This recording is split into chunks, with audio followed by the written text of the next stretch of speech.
All right, welcome back. Rhode Island is known for its coastline and seafood, among other things. Yeah, and you can find at least one of those at the State House at the Big E. I'm gonna bet it's not the coastline.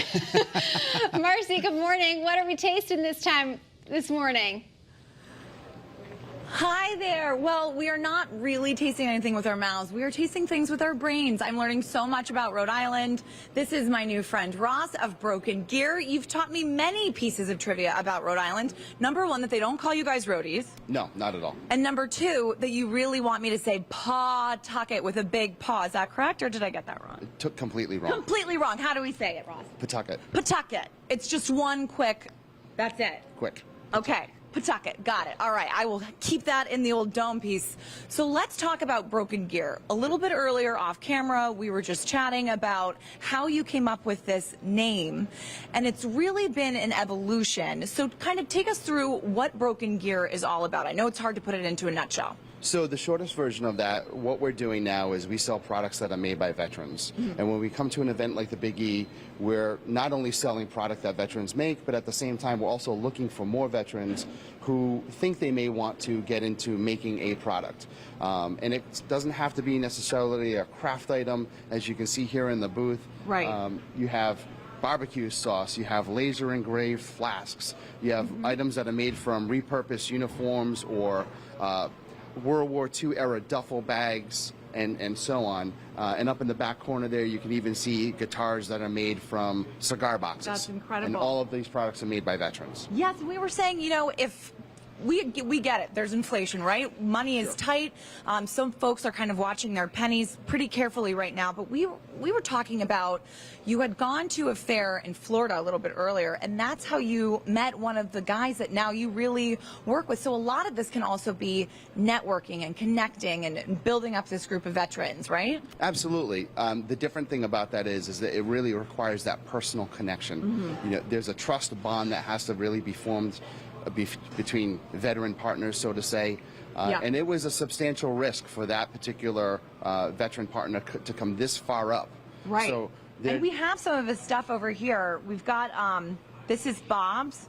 Looks like all of the sauces, all of the rubs. A good majority of Bob. Yeah, tell us about Bob. So Bob is a 31-year veteran out of the Army. He was an Army reservist. Currently lives in Fayetteville, North Carolina with his entire family. And when he retired, he started his own barbecue sauce company. Wow. So right here you can see he's got, this is kind of like the all-purpose sauce, the dipping sauce. Okay. Probably one of the most well-balanced barbecue sauces I've ever had in my life. That's saying a lot. Then he's got the habanero peach, which is the one that we have sold the most of. I believe we have 5 bottles left to get us through the rest of the Big E. This one here is really unique because it's a vinegar sauce. Ooh. And this is what they use kind of in the eastern portion of the Carolinas. To kind of cut through the fattiness. Yeah. And generally, you're not going to find this outside of that immediate area. So it's definitely a local item. And then this is his most spicy sauce as well. And then dry rubs. In addition to that. Can't forget those. Now, there is a photograph behind Bob's stand, and you told me a fun story behind this. Explain to everybody. So, you know, this is Bob and his son, Dan. So Dan was in the Marine Corps active duty, and when Dan was getting deployed to Iraq in 2007, Bob, as a reservist, was saying, I got to get on a deployment and go see my boy. Yeah. And in fact, he did. Wow. And so periodically he would check in. The running joke that he has is that he would go check in on him to make sure he was brushing his teeth and changing his socks up.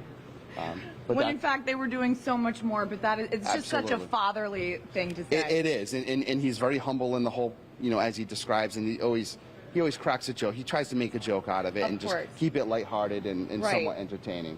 That's amazing. Now we have Keith over here, right?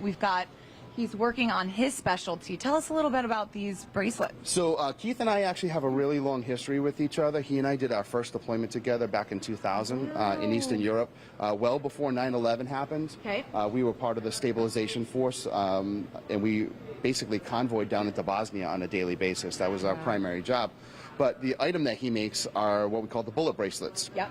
And as you can see, there's a wide variety of color combinations. The possibilities are endless, really. Not only that, I dare say there are probably hundreds, borderline thousands of different color combinations that you could have, and they're a one-size-fits-all. So that's what's really unique about it is our youngest customer so far was a 4-year-old little girl who had these tiny little wrists, and we were able to get one of his bullet bracelets to fit her wrist. As well, we've had some guys come through that have massive, like Yes.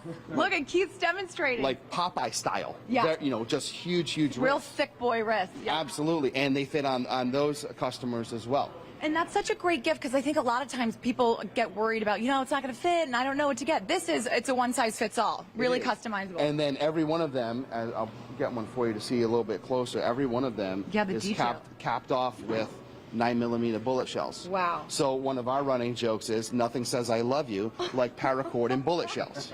That is dead serious love.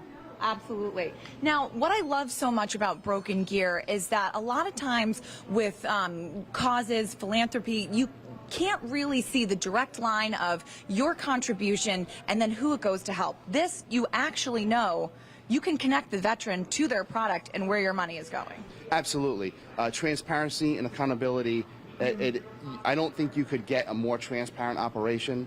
I could tell you literally by product, by dollar, and by veteran. Wow. Where every single dollar goes. And I can tell you that when you buy a bullet bracelet, you're supporting that veteran right there. Yeah. When you buy a bottle of Bob's barbecue sauce, his company has grown. Yeah. He's really an entrepreneur. But the point being is, you are supporting that veteran there. And so on. I mean, I could take it by every single product there. That's incredible. Now, you showed me a product just a little bit ago, a World War II, I believe, material that you made into a duffel. So this is really incredible, guys. I wanted to show you this because it's such a connection to where we're from, Connecticut. It is. So one of our veteran partners, his name is Ryan Whitmore. He's out of Rhode Island, and he's a self-taught sewer. And so this is one of his bags, and he scours the internet looking for unique pieces to work with. So this one actually has this person's name, the name, Alphonse Dominic Gentili, his service number. That date, 1938. You can see he appears to be born on August 3rd, 1938, served in 1946, 47, and 51. It's incredible. And then I love this. The home, guys. And then ultimately it says home, Wallingford, Connecticut. Wallingford, Connecticut. How incredible is that? Ross, I want to thank you for your service. It's Army guy right here. Everybody come on down, see Broken Gear. It's an absolutely incredible operation. You're supporting such a great cause. And we're just so excited to be able to give you a platform to talk about your wonderful work. Thanks for taking the time to come by. Thanks so much for teaching me how to say Pawtucket. Pawtucket. Pawtucket. Pawtucket. Marcy, great job, great cause, great company there. We love that. I hope everybody can get out there and support them. Thank them for us, for their service. I will. Thanks, guys.